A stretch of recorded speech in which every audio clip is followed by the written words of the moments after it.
Hey guys, in this video we're going to talk a little bit about pop art. I have posted a video on there that you can see some examples of Andy Warhol's artwork. But to me, what is the most important thing to take away from pop art is that in that time a lot of things were being mass produced. Celebrities were being seen more and more. And so pop art was this idea that you would show that concept in art by repeating those objects. So, you see them in the grocery store, you see them on the TV, nowadays you see them on your phone or on Facebook. So it's an object that is seen over and over and over again, and then you're trying to represent that idea in your art, kind of making objects a commodity. So on here we're going to create our own type of art. So I want you to think about something that is either very popular to you. That's one of the ways it got its name. You're thinking about objects that are popular. So either think of something that is popular to you, or think of something that you are seeing a lot of right now. Like I said, that can be on social media. That could be on the internet, on TV, just something that you hear being talked about a lot. So either think of something popular or think of something that you see a lot of. Then what you're going to do is figure out how to visually represent that. So that could be through a picture for this project. If it's something that you're set on doing that you cannot get a picture of, you're going to have to be creative in thinking how you can represent that. So you might be able to create it and then take a picture of it. Or you might not use photography for this project. You might do this with pencil and paper. Now this demonstration that I'm going to show you does involve photography because we're going to do it digitally. But so think of something popular. Think of something that is mass produced or greatly talked about. Figure out how you can get a picture of that or visually represent it. Alright, so what I chose to do, just to make this simple, is the coffee that I drink every morning. So what I did is I took a picture of it, I sent it to my email, and then I downloaded that picture. Now there are many other ways of doing this rather than emailing it to yourself. If you have a cord to hook your phone or your camera to your laptop, that will work. You may also be able to go to pixlr.com/e and do this on your phone, so without even getting it onto your laptop. So there's options there. But the way I did it is I sent it to my Gmail account. When you open it up, you will download it right here, and then it will be in your files. The website we are going to use is pixlr.com/e. I'll try to add a link on the page there, but pixlr.com/e. From here, you're going to create a new image. It kind of comes up to this full HD automatically, and that is fine. You'll hit create, and you will get a blank page. From here, you are going to hit layer. So layers in Pixlr as well as in Photoshop, because this kind of mimics some things that Photoshop does, except for it's a free version. Layers are somewhat like stickers. They're just literally layers on top of each other on a page. So we're going to go to the option layer, add an image as layer, and you're going to find that image that should now be downloaded onto your files. If there's anything you want to do to this image, okay, I think it's going to come in pretty big. So let's see. Alright, so my image came in pretty large scale, so you'll have to drag it down until you can see the corners, and you're just going to scale it down. Oops. Now I went way too far out, so I'm going to... Okay, I lost my... So you're going to have to drag the corners down, try not to lose your image. Keep making it smaller and smaller. And remember, we're going to repeat this object. So what I'm going to do is repeat it across horizontally and as well as vertically. So I would want to make it small enough that I could do that. You can make it even smaller and repeat it even more if you want to, just depending on what you're wanting to do. So I'm going to make it to where I can fit 2. What you're going to do now is over here, here's my navigation. That's where I can zoom in and out. These are my layers, and this is my history. So if you mess up at any point, you can go back and it's going to undo. It'll show all your steps right there. Alright, what I'm going to do now is this is the layer that is this image here. So you can actually title these, which is good, especially if you're putting multiple layers in there. And you can also duplicate them. So it's kind of like copy and paste. You're going to duplicate your layer, and now you have 2 of them.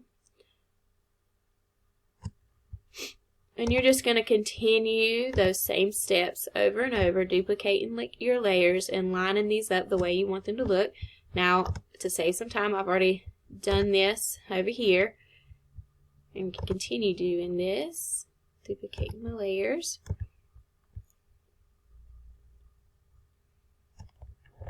Try to take some time and have high craftsmanship, being neat. You know, decide if you want a border or not. If you don't want a border, then take some time to actually line them up. Move that one up a little bit.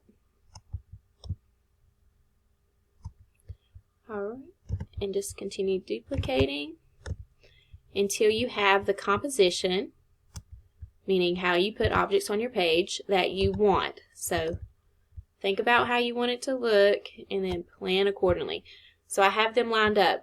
Now, to give it this pop art style, a lot of pop artists use screen printing, and in printmaking, the good thing about that is you can make multiple copies of your artwork. So you spend the time at the beginning and create somewhat like a stamp, and then you are able to print out or make multiple copies.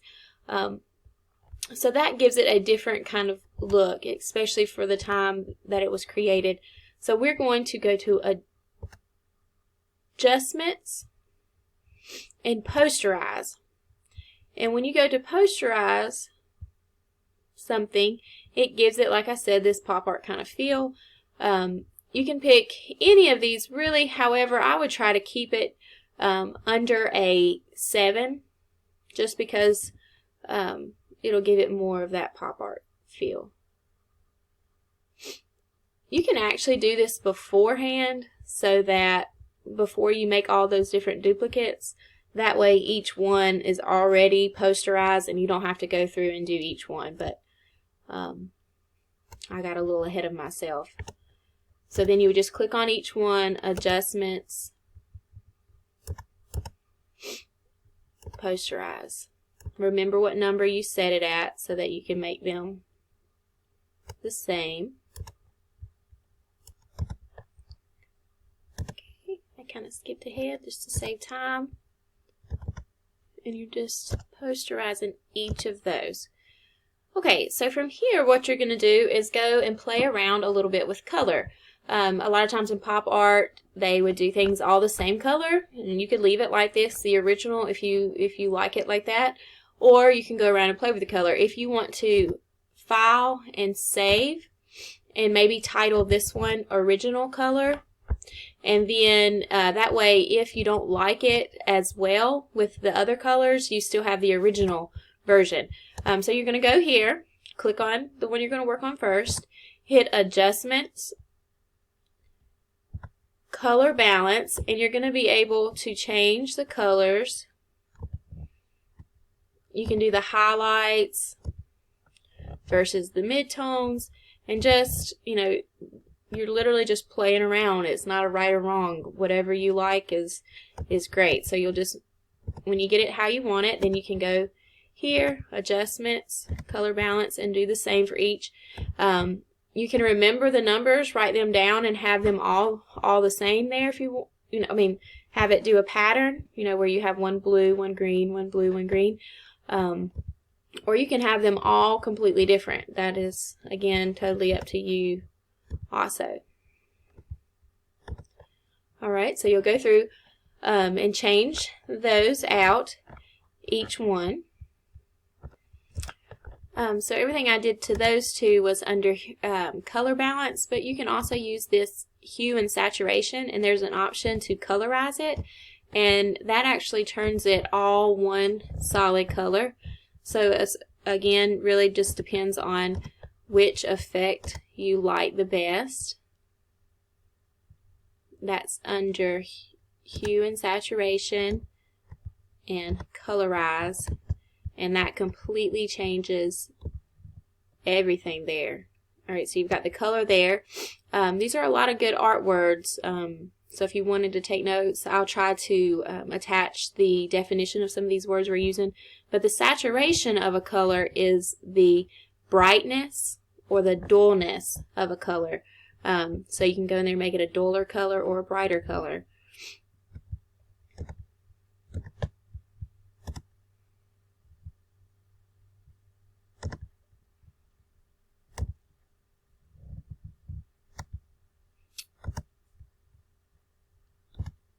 Alright, so I'm going to continue playing around with mine, and I'm going to post a picture of my final one at the end. But again, just make sure you hit File, Save, and retitle this one. You know, and you can make many copies. You can do one all black and white. And so I would title this one Color. If you're making multiple different color ones, you could title this one Color 2 or Color 1. Hit Download. And then after you save that, as long as you save the next one something different, then you can actually go back here and it'll undo everything that you did, so you can go back to the original or go back to any step. And then maybe for this you make everything black and white, or do something different with it. So I hope you liked this video. Again, continue sharing to me some of your artwork that you've been doing. It'll be great to see what you have done with this project.